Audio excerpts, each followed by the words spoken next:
Bienvenidos a todos los que estáis ahí al otro lado de mi pantallita de ordenador. Bueno, bienvenidos a este webinar que, como sabéis, va a quedar grabado en la plataforma de ALDE para todos aquellos que pertenezcan o aquellos alumnos del curso que estamos dando de preparación al PMP. Bueno, pues vamos allá con el contenido de este webinar. Hoy toca hablar de las comunicaciones. Las comunicaciones que, como vamos repitiendo en el curso, bien a través de los foros de debate, bien a través de los webinars anteriores, la comunicación es, a fechas de hoy, digamos, octubre de 2018, el área de conocimiento que aporta más importancia a la faceta de un director de proyectos. Es decir, bueno, hay muchas derivadas de esta afirmación, ¿no? Una de las derivadas podría ser que aquellos directores de proyectos que dominan el área de la comunicación, que son buenos comunicadores, suelen ser, en su mayoría, directores de proyectos exitosos en su tarea de llevar a cabo el proyecto. Otra de las derivadas podría ser que cuanto mejor comuniquemos, más probabilidades vamos a tener de conseguir acabar el proyecto de forma exitosa. Bueno, ¿por qué todo eso? Pues porque la comunicación, al fin y al cabo, es como la guinda del pastel. Si comunicas bien, si envías tus informes correctamente, a tiempo, a la persona adecuada, con el tono, el contenido y el lenguaje adecuado, todo lo que va detrás, que es mucho, que son casi todas las otras áreas de conocimiento, las facetas y tareas que se han tenido que desarrollar para llegar a hacer esa buena comunicación, han sido correctas también. Por tanto, has ejecutado bien, has hecho unos buenos resúmenes, has recopilado información, has hecho las cosas de acorde a las técnicas de análisis de datos o de análisis de circunstancias, de diagramación de tareas, de puesta en claro de un montón de aspectos que han sido relevantes y que han tocado o han impactado positiva o negativamente sobre el proyecto. Y sin embargo, pese a ser un área de tanta importancia, de hacerla bien en el aspecto, digamos, práctico de la comunicación, sin embargo, fijaros, el PMBOK en esta versión 6 y en la 5 igualmente, le dedica solo 3 procesos. Es planificar, gestionar o ejecutar, ¿no? Ejercer las comunicaciones y monitorear, ver qué tal lo estamos haciendo, si estamos cumpliendo con el plan, si estamos cumpliendo con las frecuencias, si las personas que tienen que recibir su comunicación lo hacen efectivamente la comunicación que les tiene que llegar, la información que les tiene que llegar por la vía que les tiene que llegar y en el momento en que hemos acordado que le tenía que llegar, etcétera. Pero bueno, son solo tres procesos, que parece poco. Bueno, como peculiaridad, estos 3 procesos, bueno, tienen bastantes herramientas, bastantes entradas, bastantes salidas, porque como os dije en el webinar de la semana pasada, estamos ya en la parte, digamos, media del desarrollo del proyecto. Acordaros que hablamos de aquellas curvas que indican muchas cosas sobre la gestión del proyecto, que decían cuál era el grado de ejecución, el grado de importancia de los 5 grupos de proceso en cuanto a cómo intervienen dentro del proyecto. Y os decía que aproximadamente pues entre el 25 y el 30% del tiempo estimado de desarrollo del proyecto es cuando las curvas empiezan a crecer, a subir fuertemente, todas ellas, y juntamos en un mismo punto de tiempo, juntamos curvas de planificación, de ejecución, de monitorización. Inicio y cierre no, porque son los dos grupos de proceso que intervienen en un plazo de tiempo más cortito, pero esas 3 curvas están juntas y además están juntas con un alto nivel de actuación, de actividad. Hay una actividad fuerte en las 3 y por tanto tenemos mucha actividad dentro del proyecto. ¿Eso en qué se traduce? En la práctica. Bueno, en la práctica se traduce en que todos todos los procesos que se hacen en ese franja de tiempo, entre el 25-30% y llegando al final hasta el 80-85% del tiempo, están muy interrelacionados entre sí. Por tanto, una salida de un proceso influye en uno o varios más procesos de otras áreas de conocimiento y, por supuesto, de la suya, la siguiente, como entrada. Las técnicas también se van interrelacionando, intervienen pues, las estimaciones, los juicios de expertos, las herramientas de análisis, las diagramaciones, los gráficos, intervienen no solamente en uno, sino en 2, 3 procesos importantes. Las salidas de un proceso, como os decía, forman parte de la entrada de otro o de otros, incluso de áreas de conocimiento diferentes. Todo está muy entrelazado, ¿no? Veréis en el PMBOK hay algunos esquemas de cómo se relacionan los documentos fundamentales del proyecto, que creo que son diagramas interesantes, por lo menos de leer con atención, de intentar entender y de quedarse un poco con la sustancia. Me parece un poco excesivo. Alguna alumna preguntaba si había que saberse de memoria todas las entradas, salidas y herramientas de todos los procesos.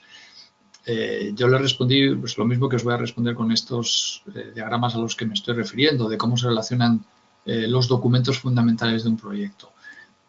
Yo no me los aprendería de memoria. De hecho, no me los aprendí de memoria para hacer el examen y ahora mismo pues tampoco me los voy a saber de memoria.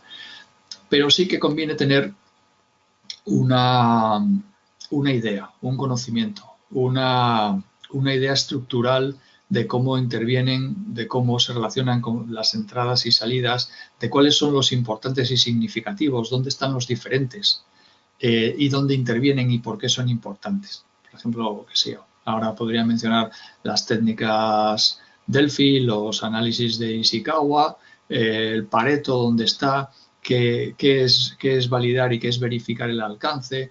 Bueno, ese tipo de cosas conviene tenerlas bien asentadas, bien entendidas y bien ubicadas dentro de nuestra matriz de procesos. Ya sabéis, los 49 procesos que intervienen en este PMBOK 6. Bueno, atendiendo a lo que estamos viendo aquí en la presentación, pues fijaros, los 3 procesos que tenemos son uno de cada grupo de procesos excepto inicio y final, es decir, aquí no tenemos grupos, no intervienen los grupos de proceso de inicio y de final, interviene en la planificación, con la planificación de las comunicaciones. Ahí veis las entradas. Pues las entradas, como estamos en planificación, ¿qué es lo que hemos hecho? Tener el acta de proyecto. Pues, obviamente interviene el acta de proyecto. Hemos empezado a desarrollar el plan de dirección de proyecto, por tanto interviene. Documentos del proyecto, bueno, pues fijaros qué genérico, ¿no? Pues todo lo que hayamos podido ir generando, pues evidentemente entran para planificar las comunicaciones. Y siempre las FAEs, los factores ambientales de la empresa y los APOs, los activos de los procesos de la organización. En este sentido, bueno, todo lo que vamos realizando dentro del proyecto en una fase de planificación, pues interviene en las gestiones de las comunicaciones y sobremanera aquí en la práctica aquello que está relacionado con la gestión de los stakeholders.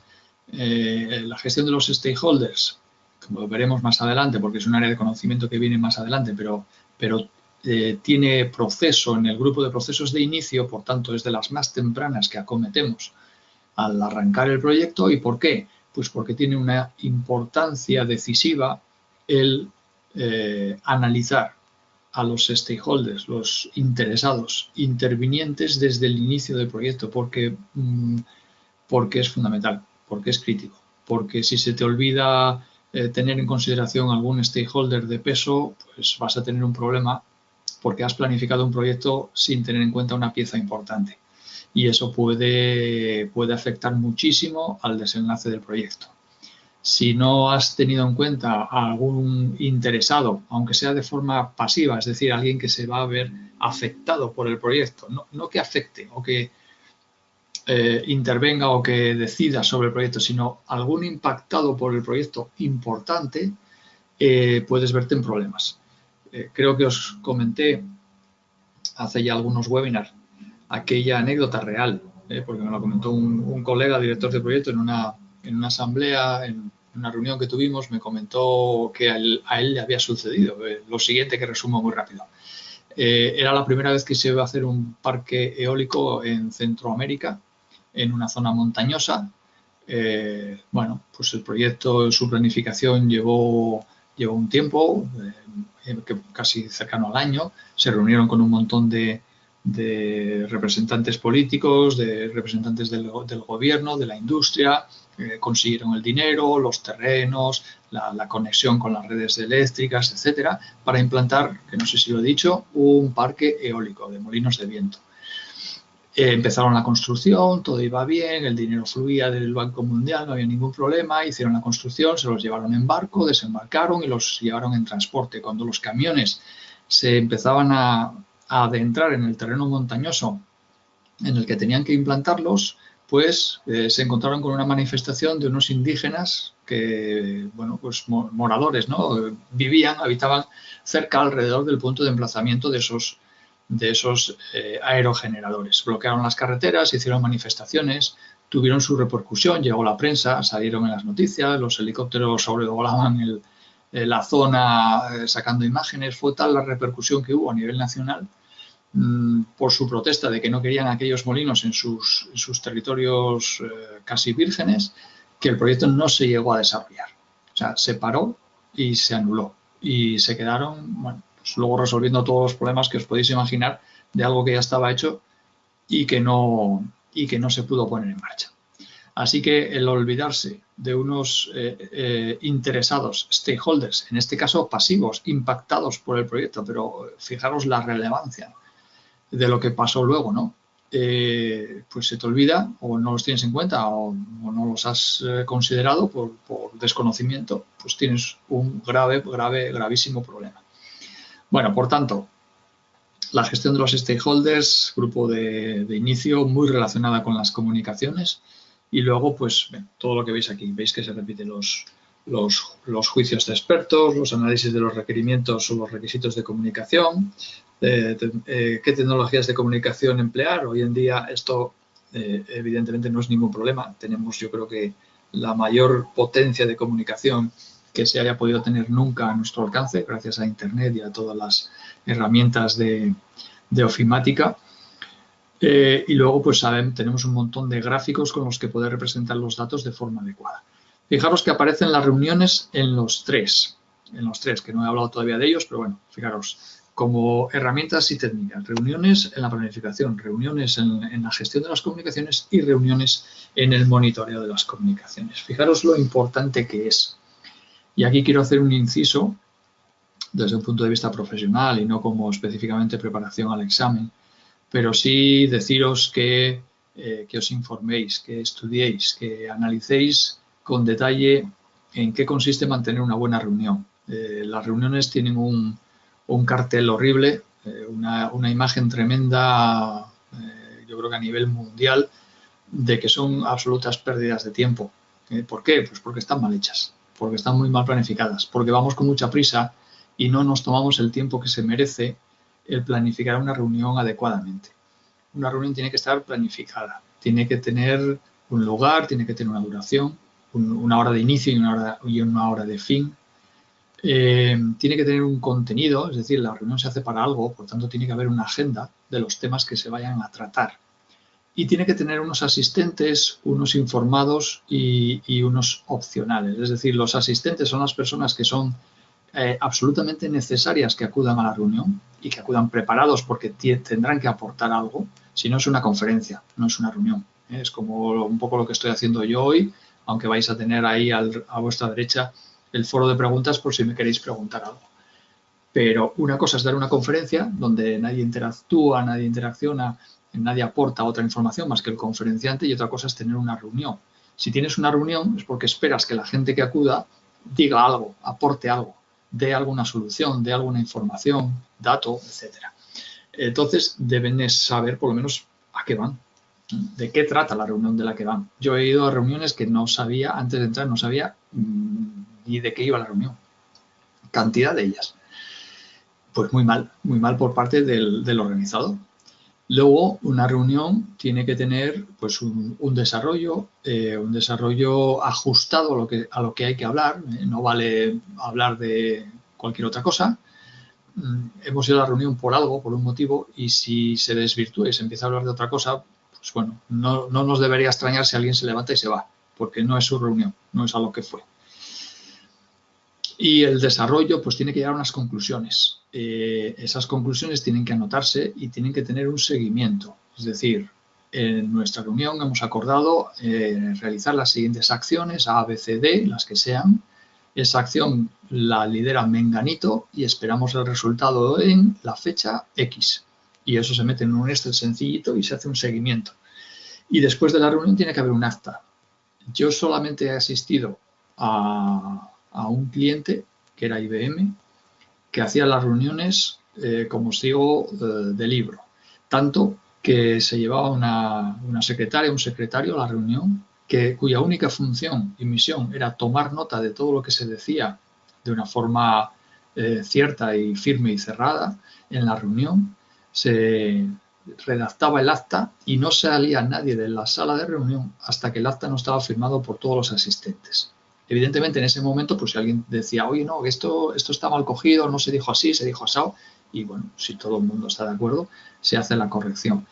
Pero ¿qué es lo que pasa con las actas de la reunión? Que se acaba convirtiendo en un documento de intenciones, porque nos vamos de la reunión, luego a lo mejor alguien tiene a bien hacer un acta que a lo mejor la circula, y luego estamos como 2 o 3 semanas poniendo correcciones al acta que muchas veces pues no son ni cosas que están dichas, sino aportaciones que se hacen sobre la marcha.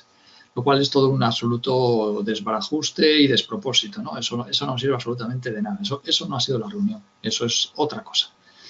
Bueno, no es el momento, no es el lugar. Sí os digo que las reuniones son, respecto a vuestro equipo sobre todo y respecto al cliente, el arma más poderosa que tenéis de comunicación, donde vais a desarrollar todo vuestro talento, todas vuestras actitudes y vuestro conocimiento sobre la comunicación, donde mejores resultados podréis obtener tanto con los stakeholders principales como con vuestro equipo, de realizar esas reuniones de cara a tener un éxito en el proyecto. Pero claro, para que todo eso sea exitoso tenéis que hacer buenas reuniones. Así que os invito a que leáis sobre ello. No hay mucha literatura, desde luego yo no he encontrado nunca un libro entero completo que hable sobre cómo mantener reuniones. Sí que he encontrado muchos artículos más o menos completos, más o menos atendiendo algunas facetas de las que os he comentado. Pero bueno, la verdad es que libro como tal no os podría recomendar ninguno porque la verdad es que no lo conozco. Me pregunta alguien que no veo su nombre si podrías dar ejemplos de activos. Sí, los activos de los procesos de la organización son normalmente es documentación o procedimiento. Todos aquellos, pues eso, activos que dentro de la organización contribuyen a hacerte la vida más fácil, contribuyen a facilitarte cosas. Es decir, para que no tengas que inventar la rueda cada vez que pones en marcha un proyecto, quiere decir, para que tengas un formato para cumplimentar el acta de una reunión, para que tengas un formato para hacer el seguimiento financiero, para que tengas un formato de comunicar un resumen o un informe técnico interior, para que tengas un formato en el que hacer una solicitud de un recurso, bien sea una persona o una compra, por ejemplo. Por ejemplo, un repositorio de lecciones aprendidas o un repositorio de soluciones técnicas a problemas que se hayan tenido en proyectos similares. Por ejemplo, para que tengas un repositorio de parámetros para hacer estimaciones de costes o de duración de tareas. Bueno, ya te he dicho unos cuantos. Esos son activos de los procesos organizacionales, es decir, cosas que dentro de tu organización te hacen la vida más fácil, colaboran a solucionarte problemas que ya estaban resueltos por otro anteriormente. Mientras que los factores ambientales de la empresa son todo lo contrario, son restricciones a tu campo, digamos, a tu campo abierto desde el punto de vista de la forma de actuar, Los factores ambientales lo que hacen es reducir ese campo y decirte, oye, no, nuestra empresa tiene una cultura, tiene una forma de hacer, esto no lo puedes hacer así, tienes que hacerlo asado, aquí respetamos tales cosas, las personas, el medio ambiente, no puedes hacer cualquier cosa, tienes que hacerlo con este procedimiento, con estas pautas, siguiendo estos criterios. Eso lo que hace es restringir un poco tu campo de acción y ponerle un poco de cota. Vale, Noelia, gracias. Es que aquí pone a mi derecha esperando nombre no sé qué, no lo leo entero, pero no venía tu nombre. Pues Noelia, no sé, espero haberte respondido a tu pregunta. Vamos a avanzar porque tenemos todavía cosas que responder. Bueno, fijaros, la estructura, vaya, me he pasado aquí. La estructura de los grupos de procesos que tocamos, planificación, ejecución y control, como cosa significativa, uno en cada posición y no hay ni de inicio ni de cierre.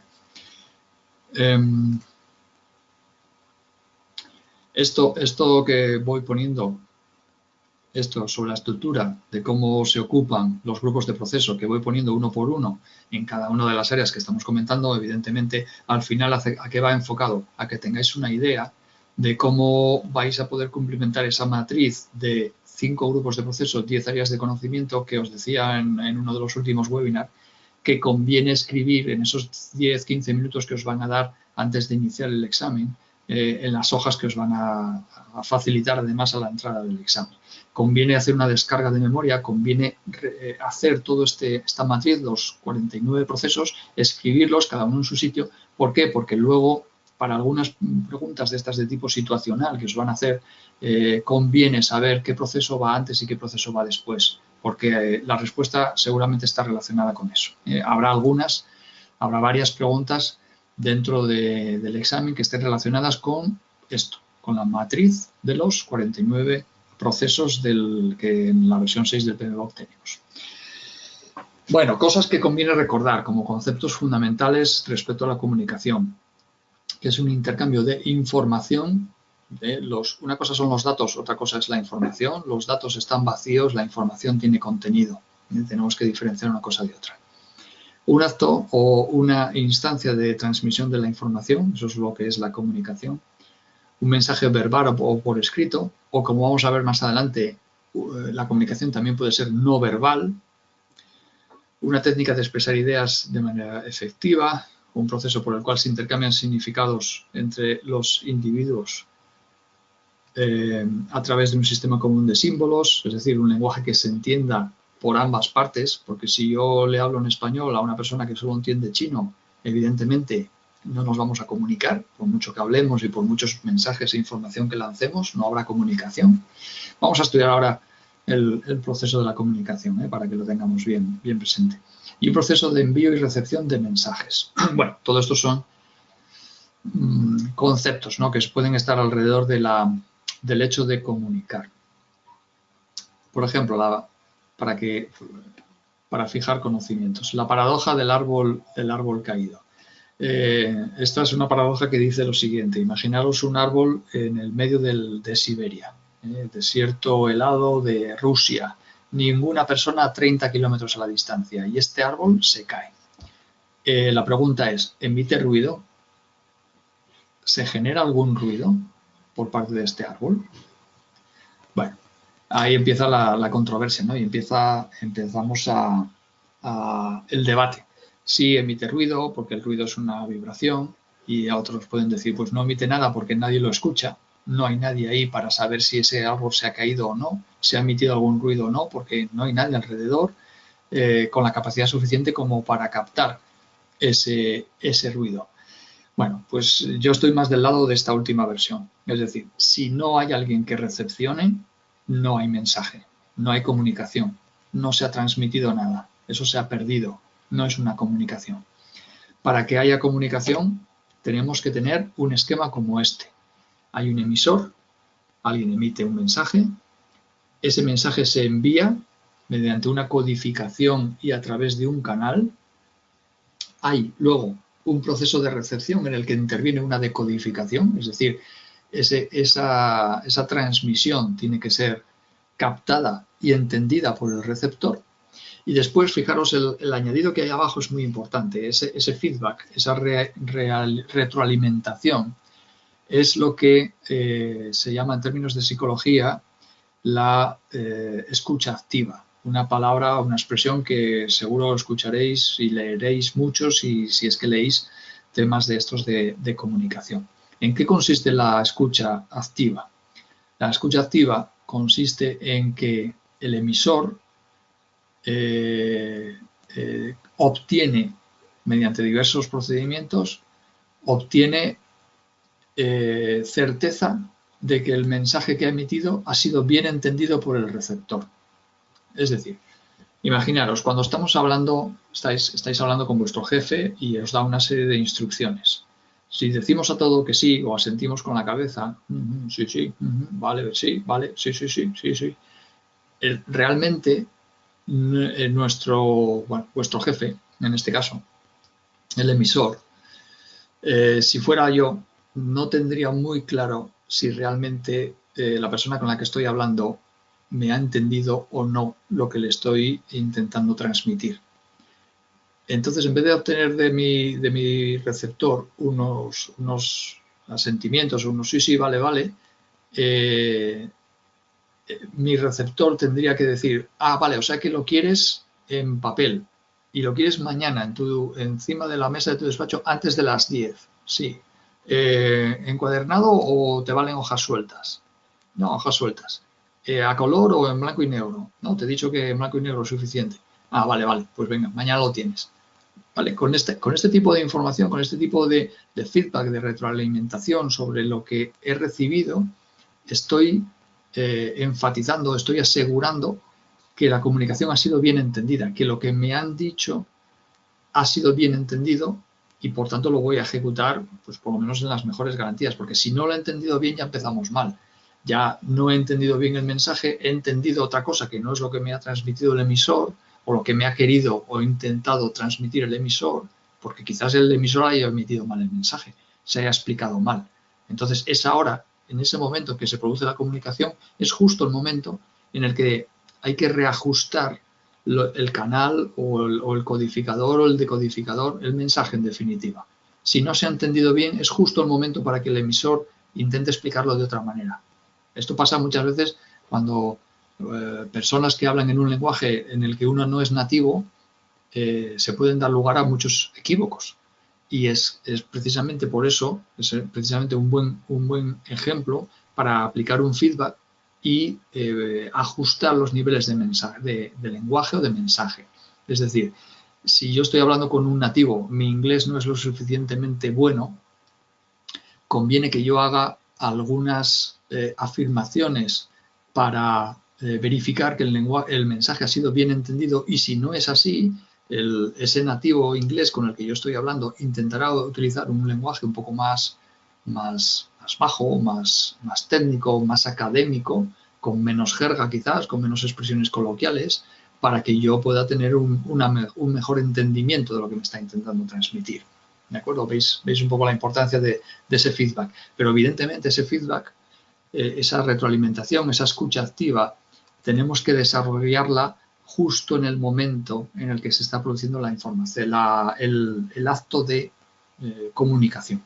Si es más tarde, bueno, podemos estar perdiendo un tiempo importante o podemos simplemente no llegar a volver a tener la misma comunicación que estábamos teniendo en el momento original. Con lo cual, pues bueno, estamos en problemas, ¿no? Vale, bien, bueno, pues entendido entonces este esquema de comunicación que veréis un poco más desarrollado en el PMBOK 6, un poco más complicado quizás, porque mete los ruidos, etcétera. Bueno, la base es esta. Emisor, codificador, medio canal, decodificador y receptor. Y luego el feedback, la escucha activa, comprobación de que el mensaje ha sido bien entendido por parte del receptor. Vale, bueno, pues avanzamos un poquito. Vale. Bueno, muchas dimensiones de las comunicaciones. Tenemos comunicaciones internas, externas, formales, informales, de enfoque jerárquico, etcétera. Oficial, no oficial, escrita, oral. Yo creo que aquí, esto que está sacado del PMBOK 6, falta la más importante, porque veréis, la comunicación personal tiene una característica y es que el 70% aproximadamente de esa comunicación es no verbal. Es decir, es lo que os estáis perdiendo, no hay mejor ejemplo, lo que os estáis perdiendo de mí en esta conexión. Lo único que estáis escuchando es mi voz. No estáis viendo mis manos, no estáis viendo mi cara, no estáis viendo la expresión de mi cara, no estáis viendo pues mi forma de vestir. Todo eso comunica, todo eso da información. Por ejemplo, si vosotros os reunís con vuestro cliente, pues estoy seguro de que cuidáis todos los aspectos. Vais limpios y aseados, llegáis puntualmente, vais bien vestidos, lleváis la documentación que hay que llevar de una forma digna, con una presentación digna. Seguramente la forma en que vais vestidos no sea la misma que si tenéis que hacer una visita de obra a vuestro encargado, al vuestro o al de vuestras subcontratas. Quizá la forma de vestir sea un poco más casual, ¿no? más cómoda. Bueno, todas estas cosas son parte de la comunicación, son parte de vuestra presentación. Si tuvierais que ir a una reunión con stakeholders representativos importantes para hacer una presentación del avance de la reunión, estoy seguro de que no iríais en vaqueros con las botas del trabajo y con una camisa de manga corta, o con una camiseta de manga corta, ¿no? Iríais probablemente pues, los hombres con corbata, las mujeres con una forma de presentarse acorde a las personas que van a ser tu audiencia, ¿eh? y al nivel, digamos, cultural y de educación de esas personas y de relevancia dentro del proyecto.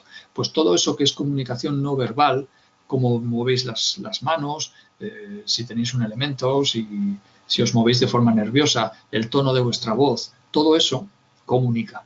Y todo eso comunica en muchas situaciones incluso más que lo que estáis diciendo propiamente.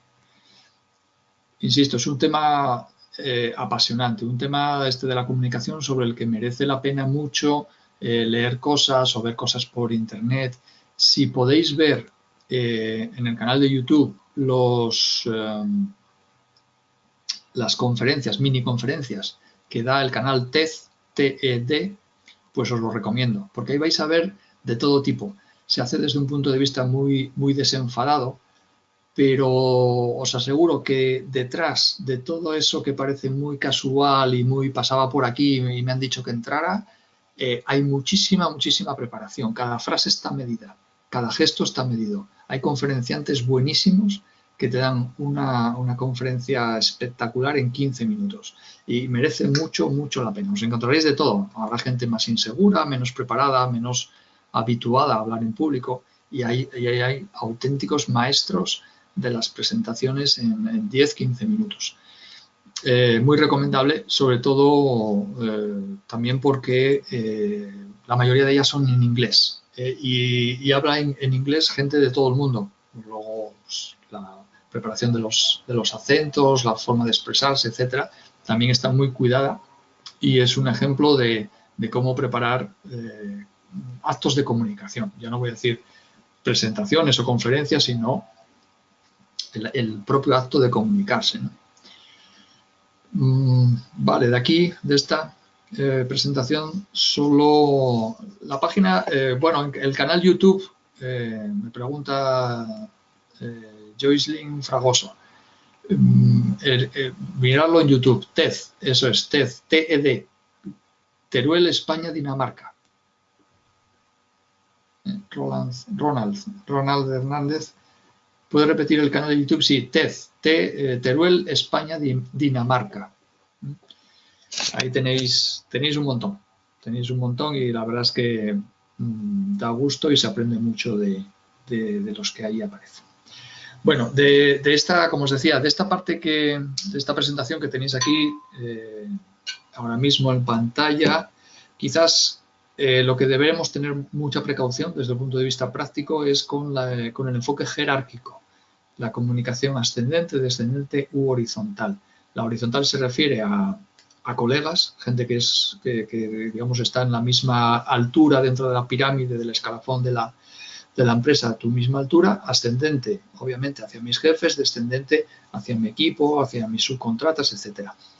¿Por qué hay que cuidarlo? Pues porque no es lo mismo. No es lo mismo dirigirse a un jefe que dirigirse a una subcontrata. El tono, la cantidad de información, incluso el medio, el formato con el que tenemos que dirigirnos a unos y a otros es absolutamente diferente. Seguramente muchos de vosotros estáis habituados a escribir informes para directivos. Oye, no sé, pasa muchas veces, ¿no? Te viene tu jefe, oye, José Luis, hazme un resumen rápido, 3 o 4 slides de cómo va el proyecto, de no sé dónde, que lo tengo que llevar a un comité. Bueno, pues obviamente lo que le interesa al comité, cómo tiene que estar escrito, cómo tiene que estar detallado, expuesto, no es lo mismo que si tú te refieres a un subcontratista o a un miembro de tu equipo. En este sentido, sí os puedo dar una recomendación, que es lo que dicen los anglosajones, ¿no? Que es KISS, ¿no? Lo resumen con la palabra KISS, beso, pero con una sola S. Pero ellos no es un beso, evidentemente, es keep it simple, ¿no? Manténlo sencillo, haz que sea sencillo. Cuanto más sencillo, mejor. Los anglosajones dicen reduce y reduce hasta que no sobre nada. Es decir, todo lo que hay en una slide, en una presentación, en un documento, es absolutamente necesario. Y luego tiene la cultura del one, ¿no? Uno para un montón de cosas que, traducido al acto de comunicar, pues bueno, son mensajes, emails de un párrafo, informes de una hoja, reuniones de una hora, todo así, ¿no? Cuanto más sencillo, mejor. Y ahora os diré la broma, que seguramente muchos conoceréis, que hay algunos que le añaden la segunda S del KISS, pero no significa beso, una vez más, sino significa keep it simple, stupid, ¿no? Como decir, no hagas el tonto y hazlo sencillo.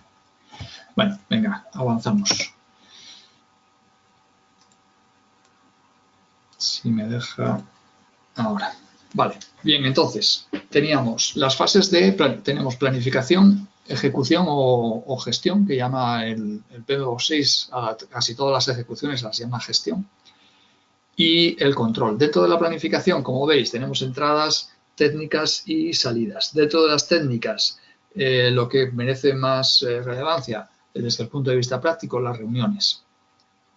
Desde el punto de vista teórico para el examen, quizás los modelos de comunicación, los métodos de comunicación, tenedlos en cuenta porque alguna pregunta situacional puede ir referida a esto. Y luego, en este caso, sí tener un poco de conciencia de las entradas que son necesarias para el proceso de planificar la comunicación. Como estamos al principio, la planificación va justo después del inicio, que es solamente dos cosas: desarrollar el acta o obtener el acta de proyecto y las primeras reuniones y entrevistas con los stakeholders, es lo único que tenemos. Entonces, ¿qué entra? Entra el acta de constitución del proyecto, entra lo que vayamos pudiendo redactar del plan de gestión del proyecto y entra el registro, fijaros, el registro de interesados. En punto 3, documentos del proyecto, documentación de requisitos, es decir, cosas que se necesiten ir hacer dentro del proyecto, y el registro de interesados. Eso tiene importancia.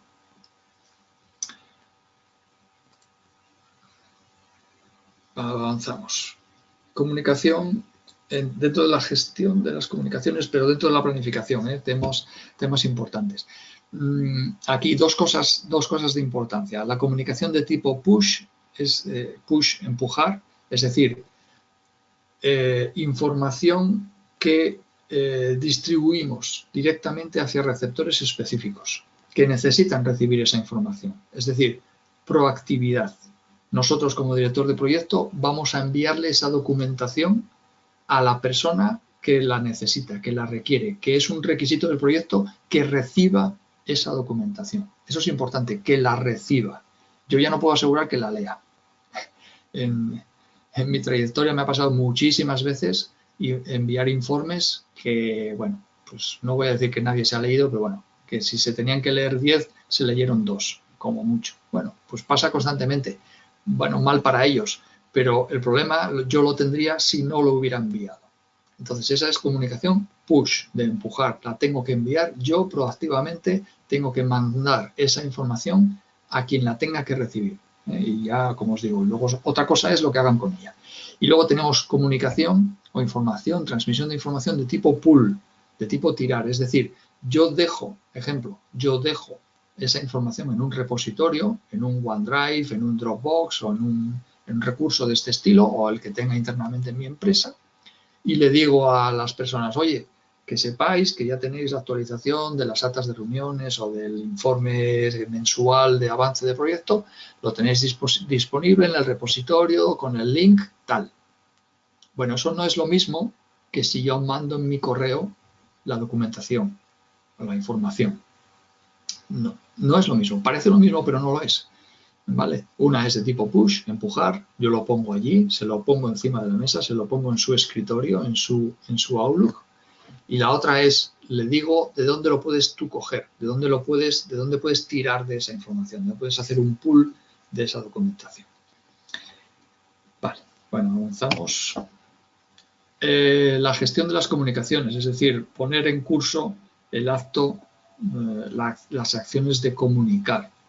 Bueno, también veis que hay un montón de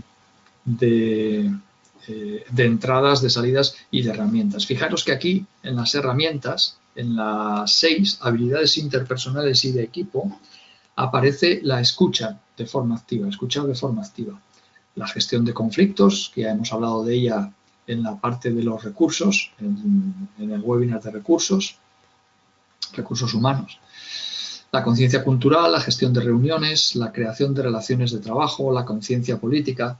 Bueno, todas estas son, digamos, pertenecen al campo de las soft skills, ¿no? Las habilidades directivas que tenemos que desarrollar para poder gestionar personas, fundamentalmente.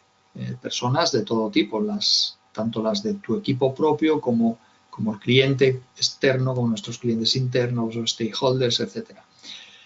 Bueno, pues al final esto es la parte de arte que tiene el ser director de proyectos. Tenemos cantidad de herramientas, cantidad de tecnologías y de ayudas que nos permiten desarrollar pues con un poco más de presteza, ¿no? de rapidez, de diligencia, de facilidad, todas la enorme cantidad de tareas que hay que hacer alrededor de la gestión de proyectos. Sin embargo, para comunicar hay poca ayuda. Tenemos medios, tenemos internet, tenemos el papel, tenemos la vista, tenemos el oído, pero finalmente lo que es digamos la parte comunicativa tiene mucho componente de arte, tiene mucho componente de ensayo, de error, de tablas, de adquirir experiencia, de meter la pata muchas veces, de fallar en los informes, de que te corrijan, de que te los tiren en la mesa de vuelta y te digan esto no vale para nada. Bueno, pues a base de eso, de prueba y error, de empeñarse uno en hacer las cosas bien, pues acabas haciéndolo pues medio bien, ¿no? Siempre se aprende algo, siempre falla algo, siempre hay alguien que está en otros niveles de comunicación y que te exige más, pero bueno, vas avanzando y vas haciendo las cosas un poquito mejor cada vez. Pero insisto, esta es la parte de arte, ¿no? La conciencia cultural. ¿Cómo se adquiere la conciencia cultural? Pues por muchos libros que te leas, la mejor forma es viajar, la mejor forma es involucrarse en proyectos multiculturales, que te tengas que ver en reuniones con personas de diferentes países, de diferentes niveles de educación, de conocimiento, de edad también, porque la edad, al fin y al cabo, nos guste o no, influye. ¿Por qué? Pues sencillamente porque cuanta más a edad se le supone, vamos a ponerlo así, se le supone mayor experiencia y eso también es un aporte importante. Bueno, hay muchos factores, ¿no?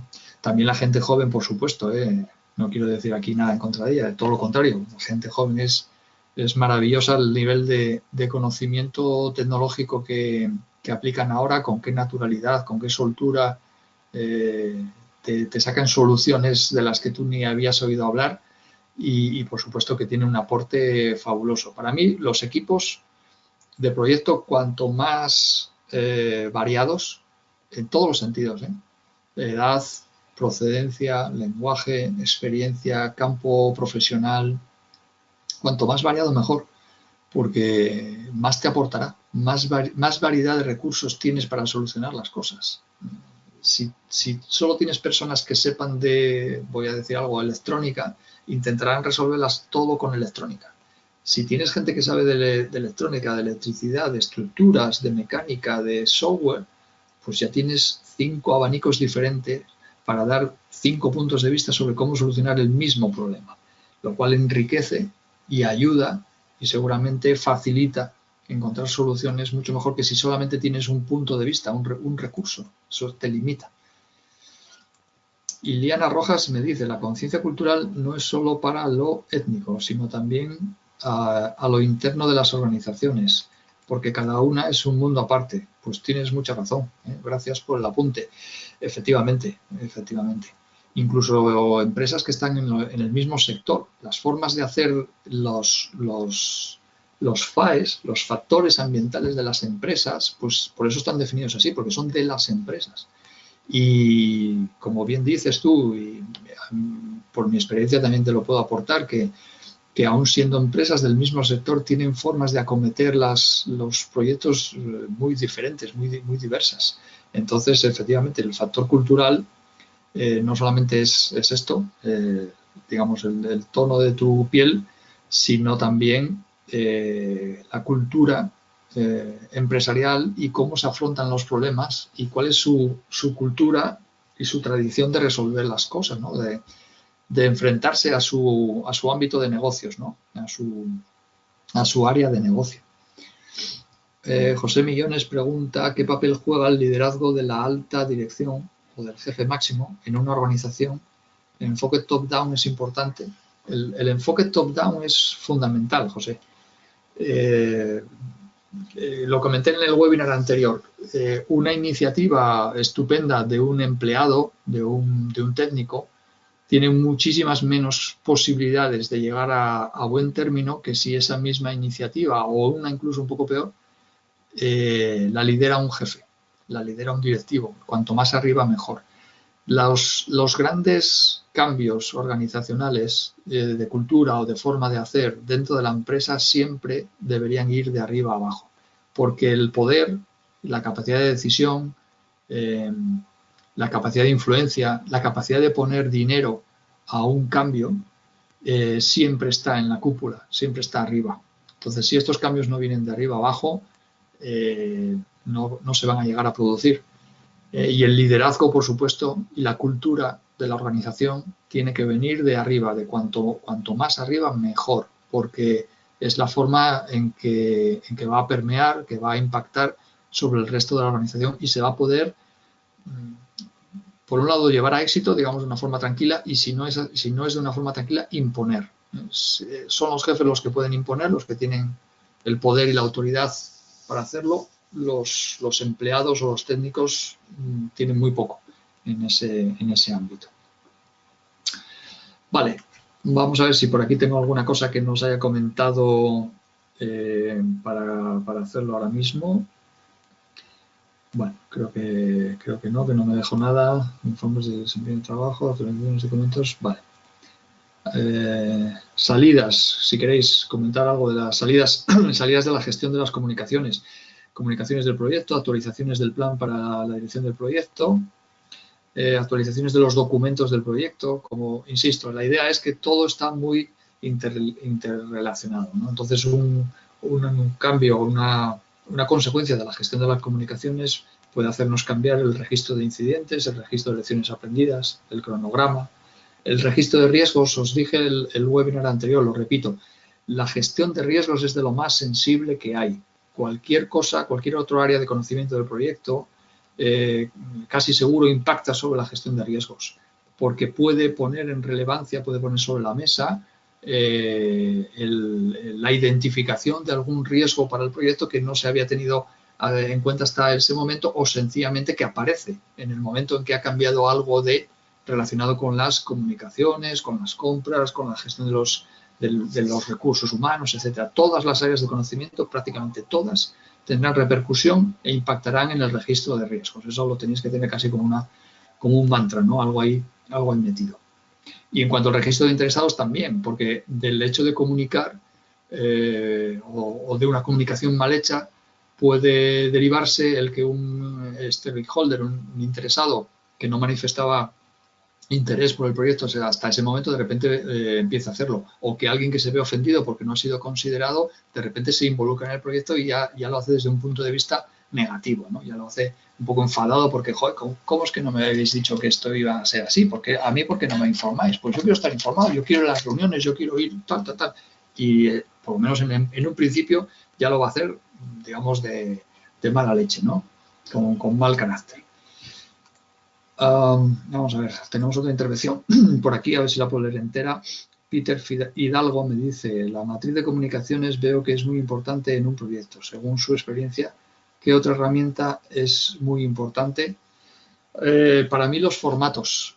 Además de la matriz, que evidentemente nos dice quién debe estar informado, con qué frecuencia y cuál es el medio de información por el que se le deben hacer llegar las informaciones. Los formatos, es decir, si hay personas que te dicen a mí no quiero rollos, yo con una información escueta, con un resumen ejecutivo de media hoja, tengo más que suficiente, pero claro, en esa media hoja tiene que estar y esto lo tienes que acordar con él. Oye, ¿y qué quieres que te haga llegar? Te doy el informe financiero, te doy los KPIs, ¿qué KPIs? ¿Los míos, los tuyos o definimos unos? ¿Cómo quieres gobernar el proyecto? Yo tengo estos KPIs, ¿te sirven? Claro, evidentemente tú intentas que eso sea así para no hacerte trabajar más, ¿no? Oye, con los KPIs que ya tengo, que ya voy a hacer, ¿te sirve? ¿Cuál te interesa a ti? ¿El financiero, el de cronograma, el de entrada y salida, el de avance de ejecución de obra? No sé. Todas esas cosas hay que acordarlas. Entonces, además de lo que tú dices, la matriz, que es fundamental, es el primer documento importantísimo, para mí después los formatos. Y los formatos no es papel DIN A4, DIN A3, es qué quieres y cómo lo quieres. ¿Qué quieres y en qué orden o en qué disposición? ¿Te vale un slide?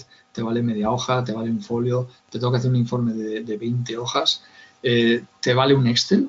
¿Te vale el Excel con el que yo voy recopilando la información y te filtro lo del último mes o lo de la última semana? Ese tipo de cosas hay que llegar a un acuerdo con los stakeholders y conviene hacerlo, ¿eh? Es un esfuerzo importante. Me vais a decir, hombre, es que trabajas 20 veces.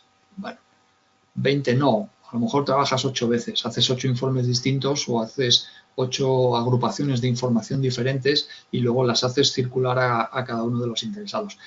Pero creedme que es importantísimo hacerlo así. Si hay una cosa que sucede mucho a los técnicos, nos sucede mucho a los técnicos, yo incluido, y es que nos preocupamos de hacer las cosas. Y está muy bien, obviamente, hay que tenerlas hechas, pero es que se nos olvida comunicar que lo hemos hecho, venderlo. Y esto es fundamental desde un punto de vista práctico, de experiencia. Os puedo decir que tan importante es venderlo, comunicarlo, como hacerlo. Si no lo has comunicado y tus stakeholders no están enterados, va a ser casi igual que si no lo hubieras hecho. Hombre, si no lo hubieras hecho o lo hubieras hecho mal, ya se habrían enterado, porque alguien habría protestado, tendrías un problema superior. Pero si lo has hecho bien, todo fluye, nada pasa, nadie protesta, conviene también que lo vendas, conviene también que lo comuniques, que lo adornes un poquito y que lo comuniques a quien lo tengas que comunicar para que todo vaya bien. Si no, parece que no has hecho. Parece que luce menos lo que has hecho. El proyecto parece que está como un poco apagado. Bueno, vamos a ver, otra cosa que me dicen por aquí. ¿Quiénes son las personas responsables después del director de proyecto de la gestión de comunicación? Bueno, pues aquel en quien tú delegues dentro de tu equipo. Tiene que ser una persona de confianza, tiene que ser una persona metódica. La comunicación la haces tú, es decir, los informes los redactas tú a poder ser, salvo que tengas mucha confianza y que tengas a alguien dentro de tu equipo adiestrado o que, con el que ya tengas mucho tiempo y sepas que lo hace bien. Yo lo dejaría ahí, se lo dejaría a él. Aún así, los revisaría antes de enviarlos. Y luego lo que es el propio acto del envío, lo puedes delegar en otra persona, ya te digo, muy organizada, muy germánica, ¿no? Muy matricial. Oye, esto a esta persona con este medio, esto a estas personas por este otro medio, esto en tal tiempo, esto con tal frecuencia. Pero el informe, o sea, lo que es la responsabilidad y el cuidado de la información, la tienes que tener tú. Para mí es como el que tiene una tienda y hace el escaparate. Tú puedes decirle a un subalterno que abra la persiana todos los días por la mañana, que la cierre por la noche y tal, pero el escaparate lo preparas tú, porque es tu interface, es tu imagen como profesional y la imagen del proyecto, lo que quieres transmitir, lo que el público mayoritariamente va a tener como información de cómo va el proyecto, está ahí. En tus informes y en tus comunicaciones. Por tanto, es algo que tienes que cuidar tú en primerísima persona. Por lo menos la confección. Y luego ya la distribución, yo puedo delegarlo si es algo complejo, hay muchos stakeholders, la matriz es compleja, lo podría delegar en alguien, una persona muy estructurada, muy metódica, muy concienzuda. Y siguiendo la matriz planificada, obviamente. Pero lo que es la confección de la documentación, de la información, la haría yo en primera persona. Me parece de lo más importante que hay que hacer. Tratamiento de las reuniones, esto ya hemos hablado, voy a avanzar un poquito más rápido porque me parece que va a ir un poco mal de tiempo. Elaborar un plan de comunicación para nuestro proyecto, la tabla con los medios, frecuencias, contenidos y no descuidar la información, la comunicación interna. La comunicación a tu equipo también es importante. Me dice Saúl Resendiz, una plataforma como Aconex cumple con la gestión de la comunicación. Pues me vas a disculpar, Saúl, pero no la conozco, Aconex. Tomo nota, investigaré sobre el tema, voy a anotármelo por aquí, Aconex. Pero la verdad es que lo siento, pero la desconozco. Ten en cuenta que la mayoría de las empresas cuentan con su intranet, con su red corporativa. El correo electrónico es una gran ventaja. Aún así me he encontrado a veces con clientes que querían la información por escrito, en papel, y bueno, pues obviamente la confeccionas, la imprimes, la encuadernas y utilizas un courier, ¿no? Un transportista. No hay otra forma. Fijaros, aquí tenemos lo que es el cuerpo de una matriz de comunicaciones donde dice a quién se le debe enviar información y con qué frecuencia. Bueno, las matrices las hay mucho más complejas, por supuesto. Esta es muy sencillita, las hay mucho más complejas. Como os decía al principio, cuida tu comunicación no verbal. El no verbal incluye un montón de cosas, pero es fundamentalmente lo visual, tu aspecto, cómo vas presentado, tus expresiones faciales. Hay gente que es muy buena jugadora de póker y puede estar en un momento difícil y sin embargo su cara no denota que lo esté pasando mal o que se sienta comprometido o acorralado. Bueno, pues esa gente, digamos que esa parte emocional la hace muy bien. Si tú te dejas llevar por tus sentimientos y estás mostrando una cierta cara como de estar en apuros, pues ya estás transmitiendo que lo que estás oyendo o la situación por la que estás pasando realmente está comprometiendo tu posición, lo estás pasando mal. Bueno, aspectos todos esos que hay que cuidar. Como os decía, el vestido, el calzado, el aseo personal, son aspectos que hay que tener muy, muy presentes, sobre todo, pues siempre en función del público, ¿no? De tu auditorio, de a quién te vas a dirigir con tu comunicación. Cuando dais conferencias, cuando hagáis presentaciones, si estáis ante personas, tengáis que estar de pie, pues gesticular con las manos, eso enfatiza, hace comprender mejor el mensaje. Cómo hacéis las presentaciones, tened cuidado sobre todo con los colores. Bueno, hay muchas normas sobre esto, ¿no? Hay normas, la mayoría que dicen utilizar colores suaves, pastel, que no sean agresivos. Sin embargo, hay otros presentadores que son mucho más atrevidos, transgresores y hacen todo lo contrario, ¿no? Utilizan colores fuertes, impactantes. Lo que se trae mucho de moda ahora es utilizar vídeo, utilizar imágenes que enfaticen el mensaje y que sean como una especie de recuerdo del mensaje principal, si acaso acompañado con una frase, con una palabra que sea un poco el soporte de lo principal que está desarrollando el conferenciante o quien esté dando la reunión en ese momento. Pero claro, cuando estamos hablando de que hay que dar cuentas o informes a, por ejemplo, tus compañeros de financiero o tus compañeros de directores de proyecto, pues lo que interesa es información con sentido y con calado, ¿no? No solamente la imagen, que está muy bien, sino decir, oye, pues cómo va el proyecto, qué KPIs estoy llevando, cómo voy de desarrollo del cronograma, cómo es mi gestión del valor ganado, ¿no? En qué posición estamos, en qué situación, atraso, adelanto, etcétera, ¿no? Existe la comunicación informal. Bien, la comunicación informal, como veis aquí, pues es la típica que nos ha pasado a todos, ¿no? Que alguien nos pilla por el pasillo, viene tu jefe, te pregunta, oye, José Luis, ¿qué tal va el proyecto de tal cosa? Pues te lo está preguntando no en un ámbito formal, no hay una convocatoria de reunión de por medio, te has encontrado con él por el pasillo, en el ascensor, en la máquina del café. Y son situaciones ante las que tenemos que estar preparados, porque lo de la máquina del café es algo que tiene una importancia bestial, ¿no? Tú vas allí tan tranquilo a relajarte, por lo que sea, a ver si respiras un poquito y piensas en no sé qué, y vas a tomarte un café y de repente aparece alguien que te lanza la pregunta, ¿no? Oye, ¿cómo va el proyecto?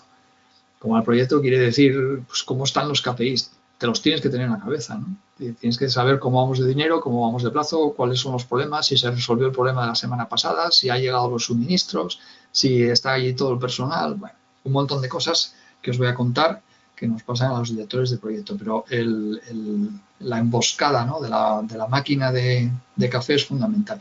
Pero bueno, la podéis utilizar no solamente desde una forma negativa, sino también positiva. Es decir, oye, te invito un momento, vamos a tomar un café, y le cuentas a Menganito un problemón que tienes para ver si te puede echar una mano, le involucras, le pones de tu lado, y en vez de mandarle un correo formal con un problemón que el hombre se puede tomar de una forma muy desagradable, pues por lo menos te ve la cara, se lo cuentas de una forma no tan grave quizás como él pudiera interpretar, de una forma más ligera, quitando de trascendencia, pero bueno, lo haces de modo que le tienes de tu parte, de tu lado, y más que ser un problema, puede ser una ayuda a la solución, ¿no?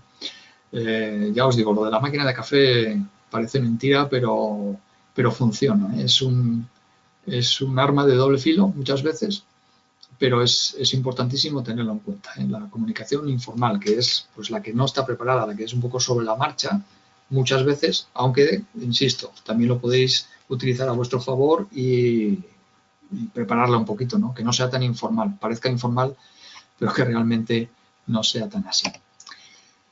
Y el monitoreo de las comunicaciones, que ya es el último grupo de procesos que nos toca.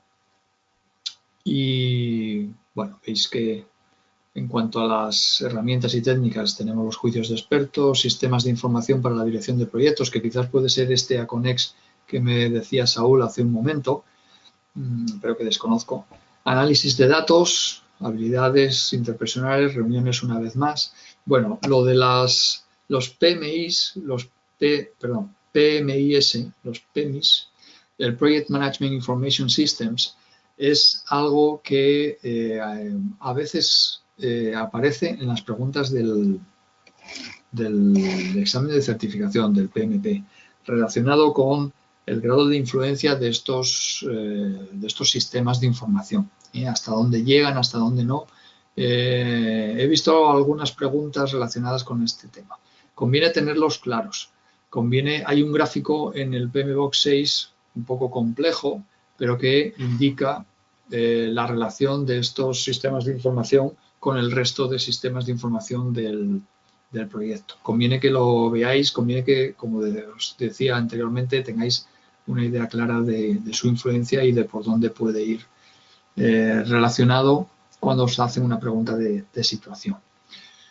Bueno, y con esto hemos llegado al final del webinar por hoy. No tengo más que contaros. Como veis, es un tema que desde el punto de vista del examen no tiene mucha influencia, no hay muchas cosas que nos puedan preguntar y desde un punto de vista práctico, sin embargo, es tremendamente importante y relevante. Quizás el tema del feedback, el tema de la escucha activa, el tema del canal de comunicación. Por cierto, a veces he visto alguna pregunta que se repite, que es ¿cuántos canales de comunicación tenemos si nuestros stakeholders que deben recibir información son 6? Bueno, la respuesta es combinaciones de 6 tomados de 2 en 2. 6 por 5 partido por 2. 6 por 5, 30 partido por 2, 15. Tendremos, si tengo 6 stakeholders, tendré, si tengo 6 stakeholders, conmigo somos 7. 7 por 6, 42. Partido por 2, 21. 21 canales de comunicación. ¿De acuerdo? Eso lo tenéis que tener en cuenta. Me pregunta José Fernando, sí, la presentación la compartiré a través de los foros de debate del curso y lo dejo también en formato PowerPoint por si lo queréis utilizar, pues ahí está en abierto para vosotros.